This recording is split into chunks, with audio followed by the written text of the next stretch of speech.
We're going to do a quick video on how you can utilize Google Cast for Education, the Chrome app, to have students broadcast their Chromebook screens or Chrome screens, if they're on a non-Chromebook device, over to your screen, which if your teacher computer is connected to the projector, that's how you can show student screens to the entire class.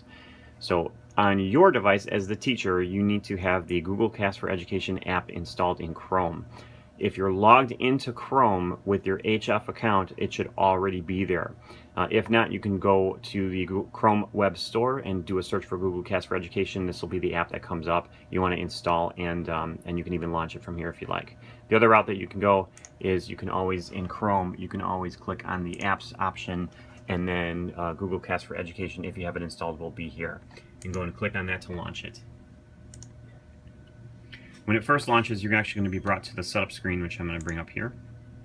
And in the setup screen, there's really only one thing that you need to do to start off with, and that is to change your receiver name or establish your receiver name. This is how students know who and what they're connecting to when they do broadcast their screen. It's recommended that you use your room number. That's the easiest way to go. So in this case, I'm making a fictional room called B26, and we're doing that one. Once you have your settings set here, be sure to click Save.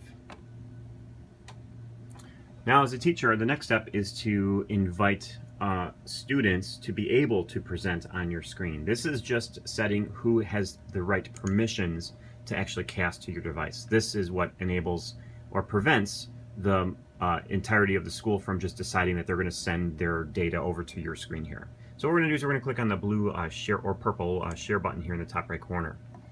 Here we're going to establish who has access to using this instance of Google Cast for Education. When you click into the area down here, you have the option of including just individual email addresses, groups, and or classes. When you put your cursor in there, it automatically will read your Google Classroom data and figure out, okay, which classes you have. So if you're just going to use this with a classroom, this is the fastest way to get kids added. Here I'm going to choose my Honors Physics Period 3 class. More important option is over here on the right. You have two ways to do this. One is you can just outright let students present. We, of course, do not necessarily recommend that, as students can then more or less hijack the teacher's screen with their own. We prefer and recommend this bottom option, which is teachers can automatically present, but students can request to present back to your screen. This is one that we recommend. Once that's all set, go and click Add. You can see now that that group has been added here at the top. Those students will now have permission to broadcast to your screen after you grant them permission to do so. We're going to go and save those options. At that point, we're going to turn over to the student screen.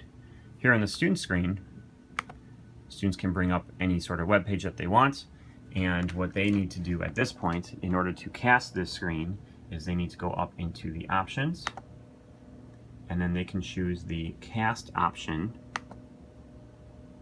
and if they are part of the class that I enabled this for, they're going to get options for where they can cast. In this particular instance, the student can cast to B26. That is the name of the room that we established for our cast device. So I'm going to go ahead and click that.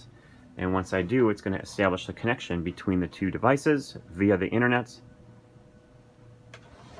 The teacher gets this prompt. Hey, Vicky student wants to present on your device. You can accept or deny as a teacher. This is the gate that we recommend, again, teachers actually use. We're going to go and click accept. We're going to allow the student to present here. And then at that point, the Google Chromebook is now going to cast to the Google Cast for Education app on the teacher screen. If my machine was connected to a projector, then this is what would be projecting to the entirety of the class.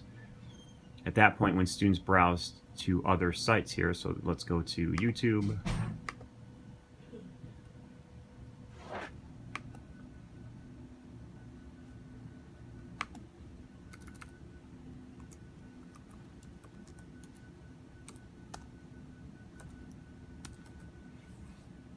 Then as soon as the Chromebook changes its screen, so will the teacher's screen.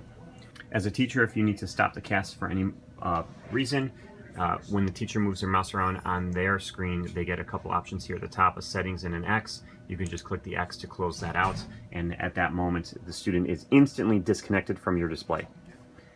That's an overview of Google Cast for Education. If you have any questions or problems, please give us a call. We're happy to help.